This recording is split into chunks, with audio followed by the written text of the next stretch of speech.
The Butterfly That Stamped by Rudyard Kipling. This, oh my best beloved, is a story anew, and a wonderful story, a story quite different from the other stories, a story about the most wise sovereign Suleiman bin Daud Solomon, the son of David. There are 355 stories about Suleiman bin Daud, but this is not one of them. It is not the story of the lapwing who found the water, or the hoopoe who shaded Suleiman bin Daud from the heat. It is not the story of the glass pavement, or the ruby with the crooked hole, or the gold bars of Balkis. It is the story of the butterfly that stamped. Now attend all over again, and listen. Suleiman bin Daud was wise. He understood what the beasts said, what the birds said, what the fishes said, and what the insects said. He understood what the rocks said deep under the earth when they bowed in towards each other and groaned. And he understood what the trees said when they rustled in the middle of the morning. He understood everything from the bishop on the bench to the hyssop on the wall. And Balkis, his head queen, the most beautiful queen Balkis, was nearly as wise as he was. Suleiman bin Daud was strong upon the third finger of the right hand. He wore a ring. When he turned it once, afrits and jinns came out of the earth to do whatever he told them. When he turned it twice, fairies came down from the sky to do whatever he told them. And when he turned it 3 times, the very great angel Azrael of the sword came dressed as a water carrier, and told him the news of the 3 worlds, above, below, and here. And yet Suleiman bin Daud was not proud. He very seldom showed off, and when he did, he was sorry for it. Once he tried to feed all the animals in all the world in one day, but when the food was ready, an animal came out of the deep sea and ate it up in 3 mouthfuls. Suleiman bin Daud was very surprised, and said, "Oh, animal, who are you?" And the animal said, "O king, live forever. I am the smallest of 30,000 brothers, and our home is at the bottom of the sea.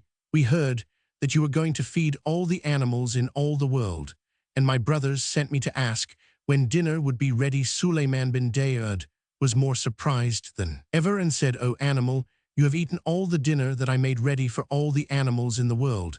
And the animal said, "O king, live forever. But do you really call that a dinner? Where I come from, we each eat twice as much as that between meals." Then Suleiman bin Daud fell flat on his face and said, "O animal, I gave that dinner to show what a great and rich king I was, and not because I really wanted to be kind to the animals. Now I am ashamed, and it serves me right." Suleiman bin Daud was a really truly wise man, best beloved. After that he never forgot that it was silly to show off. And now the real story part of my story begins. He married ever so many wives. He married 999 wives, besides the most beautiful Balkis, and they all lived in a great golden palace in the middle of a lovely garden with fountains. He didn't really want 999 wives, but in those days everybody married ever so many wives, and of course the king had to marry ever so many more just to show that he was the king. Some of the wives were nice, but some were simply horrid, and the horrid ones quarreled with the nice ones and made them horrid too, and then they would all quarrel with Suleiman bin Daud, and that was horrid for him. But Balkis, the most beautiful, never quarreled with Suleiman bin Daud. She loved him too much. She sat in her rooms in the golden palace or walked in the palace garden and was truly sorry for him. Of course, if he had chosen to turn his ring on his finger and call up the jinns and the afrits, they would have magicked all those 999 quarrelsome wives into white mules of the desert, or greyhounds, or pomegranate seeds. But Suleiman bin Daud thought that that would be showing off, so when they quarreled too much, he only walked by himself in one part of the beautiful palace gardens and wished he had never been born. One day when they had quarreled for 3 weeks, all 999 wives together, Suleiman bin Daud went out for peace and quiet as usual, and among the orange trees he met Balkis, the most beautiful, very sorrowful, because Suleiman bin Daud was so worried. And she said to him, "O my lord and light of my eyes, turn the ring upon your finger, and show these queens of Egypt and Mesopotamia and Persia, China, that you are the great and terrible king." But Suleiman bin Daud shook his head and said, "O my lady and delight of my life, remember the animal that came out of the sea and made me ashamed before all the animals in all the world, because I showed off. Now, if I showed off before these queens of Persia and Egypt and Abyssinia and China, merely because they worry me, I might be made even more ashamed than I have been." And Balkis, the most beautiful, said, "O my lord and treasure of my soul, what will you do?" And Sulayman bin Daud said, "O my lady and content of my heart, I shall continue to endure my fate at the hands of these 999 queens who vex me with their continual quarreling." So he went on between the lilies and the loquats and the roses and the cannas and the heavy-scented ginger plants that grew in the garden, till he came to the great camphor tree that was called the camphor tree of Sulayman bin Daud. But Balkis hid among the tall irises and the spotted bamboos and the red lilies behind the camphor tree, so as to be near her own true love Sulayman bin Daud. Presently 2 butterflies flew under the tree, quarreling. Sulayman bin Daud heard one say to the other, "I wonder at your presumption in talking like this to me. Don't you know that if I stamped with my foot all Sulayman bin Daud's palace, and this garden here, would immediately vanish in a clap of thunder?" Then Sulayman bin Daud forgot his 999 bothersome wives, and laughed till the camphor tree shook at the butterfly's boast. And he held out his finger and said, "Little man, come here." The butterfly was dreadfully frightened, but he managed to fly up to the hand of Sulayman bin Daud and clung there fanning himself. Sulayman bin Daud bent his head and whispered very softly, "Little man, you know that all your stamping wouldn't bend one blade of grass. What made you tell that awful fib to your wife, for doubtless she is your wife?" The butterfly looked at Sulayman bin Daud and saw the most wise king's eye twinkle like stars on a frosty night, and he picked up his courage with both wings, and he put his head on one side, and said, "O king, live forever, she is my wife, and you know what wives are like." Sulayman bin Daud smiled in his beard, and said, "Yes, I know, little brother. One must keep them in order, somehow," said the butterfly, "and she has been quarreling with me all the morning. I said that to quiet her." And Sulayman bin Daud said, "May it quiet her, go back to your wife, little brother, and let me hear what you say." Back flew the butterfly to his wife, who was all of a twitter behind a leaf, and she said, "He heard you, Sulayman bin Daud himself heard you." "Heard me," said the butterfly, "of course, he Roman 999, I meant him to hear me." "And what did he say? Oh, what did he say?" "Well," said the butterfly, fanning himself, "most importantly between you and me, my dear, of course, I don't blame him, because his palace must have cost a great deal, and the oranges are just ripening, asked me not to stamp, and I promised I wouldn't." "Gracious," said his wife, and sat quite quiet, but Sulayman bin Daud laughed till the tears ran down his face at the impudence of the bad little butterfly. Balkis the most beautiful stood up behind the tree among the red lilies and smiled to herself, for she had heard all this talk. She thought, "If I am wise, I can yet save my lord from the persecutions of these quarrelsome queens." And she held out her finger and whispered softly to the butterfly's wife, "Little woman, come here." Up flew the butterfly's wife, very frightened, and clung to Balkis' white hand. Balkis bent her beautiful head down and whispered, "Little woman, do you believe what your husband has just said?"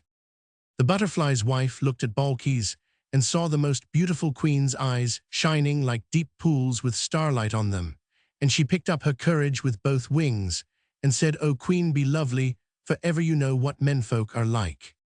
And the queen Balkis, the wise Balkis of Sheba, put her hand to her lips to hide a smile and said, "Little sister, I know." "They get angry," said the butterfly's wife, fanning herself quickly, "over nothing at all.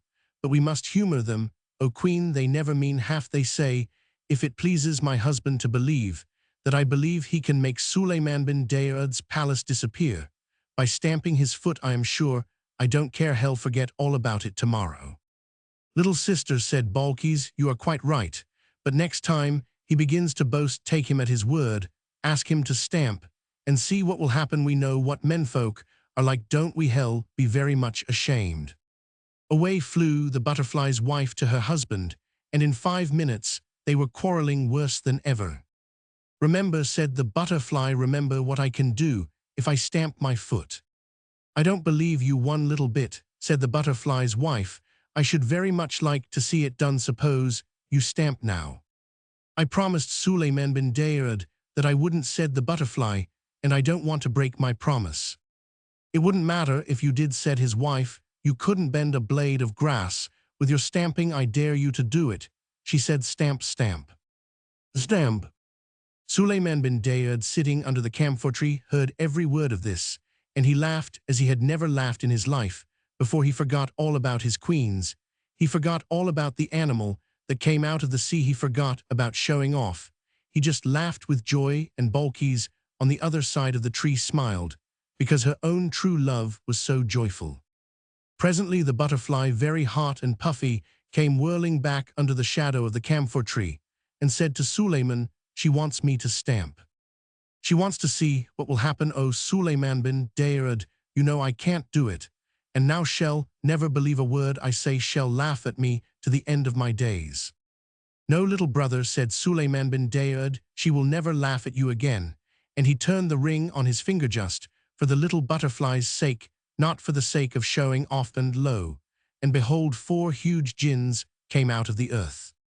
Slave, said Suleiman bin Daoud, when this gentleman on my finger, that was where the impudent butterfly was sitting, stamps his left front forefoot, you will make my palace, and these gardens disappear in a clap of thunder. When he stamps again, you will bring them back carefully.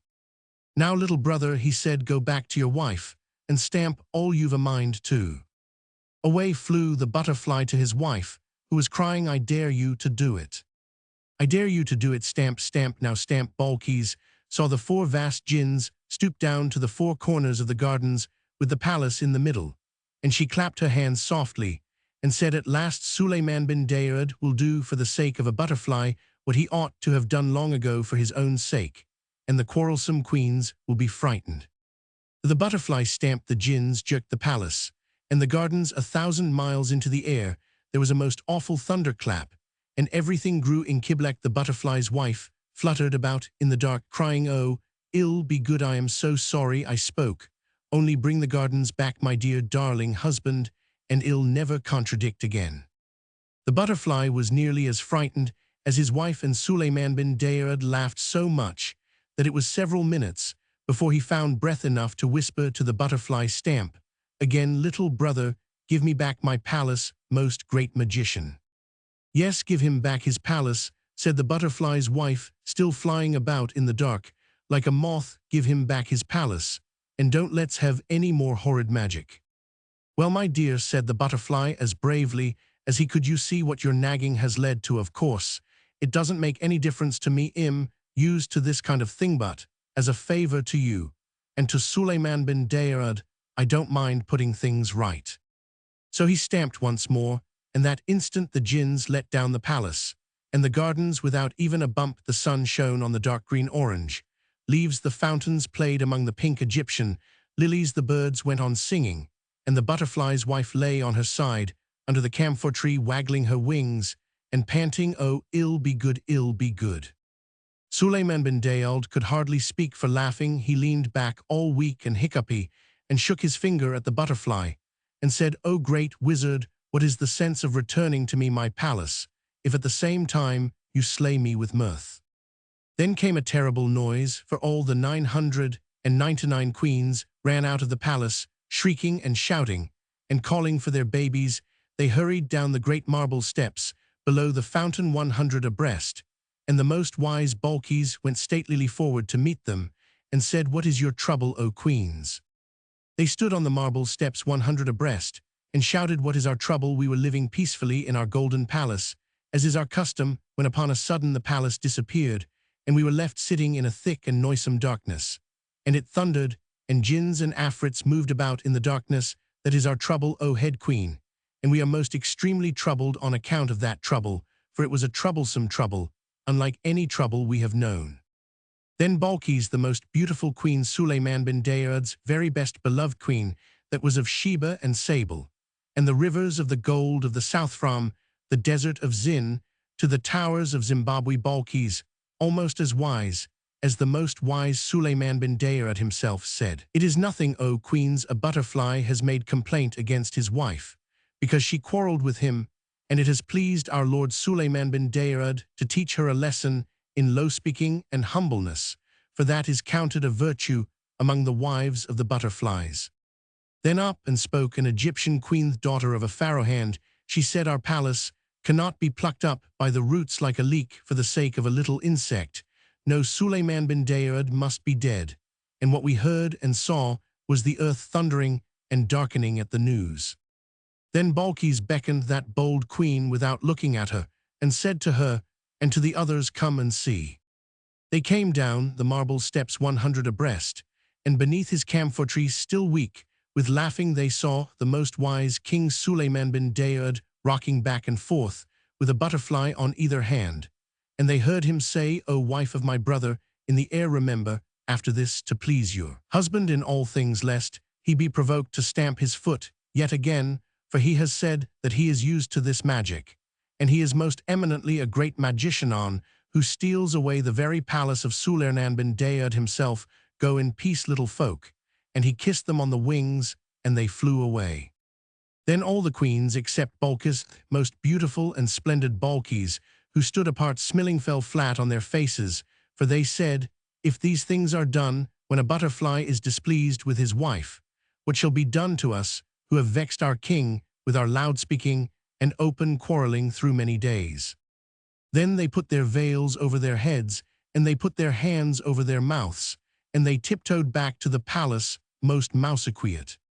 Then Balkis, the most beautiful and excellent Balkis, went forward through the red lilies into the shade of the camphor tree, and laid her hand upon Sulayman bin Daud's shoulder, and said, "O my lord and treasure of my soul, rejoice, for we have taught the queens of Egypt and Ethiopia and Abyssinia and Persia and India and China with a great and a memorable teaching." And Sulayman bin Daud, still looking after the butterflies where they played in the sunlight, said, "O my lady and jewel of my felicity, when did this happen? For I have been jesting with a butterfly ever since I came into the garden." And he told Balkis what he had done. Balkis, the tender and most lovely Balkis, said, "O my lord and regent of my existence, I hid behind the camphor tree, and saw it all. It was I who told the butterfly's wife to ask the butterfly to stamp, because I hoped that, for the sake of the jest, my lord would make some great magic, and that the queens would see it and be frightened." And she told him what the queens had said and seen and thought. Then Sulayman bin Daud rose up from his seat under the camphor tree, and stretched his arms and rejoiced, and said, "O my lady and sweetener of my days, know that if I had made a magic against my queens for the sake of pride or anger, as I made that feast for all the animals, I should certainly have been put to shame. But by means of your wisdom, I made the magic for the sake of a jest, and for the sake of a little butterfly, and behold, it has also delivered me from the vexations of my vexatious wives. Tell me therefore, O my lady and heart of my heart, how did you come to be so wise?" And Balkis, the queen beautiful and tall, looked up into Sulayman bin Daud's eyes, and put her head a little on one side just like the butterfly, and said, "First, O my lord, because I loved you, and secondly, O my lord, because I know what women folk are." Then they went up to the palace, and lived happily ever afterwards. But wasn't it clever of Balkis? There was never a queen like Balkis from here to the wide world's end, but Balkis talked to a butterfly as you would talk to a friend. There was never a king like Solomon, not since the world began, but Solomon talked to a butterfly as a man would talk to a man. She was queen of Sabia, and he was Asia's lord, but they both of them talked to butterflies when they took their walks abroad.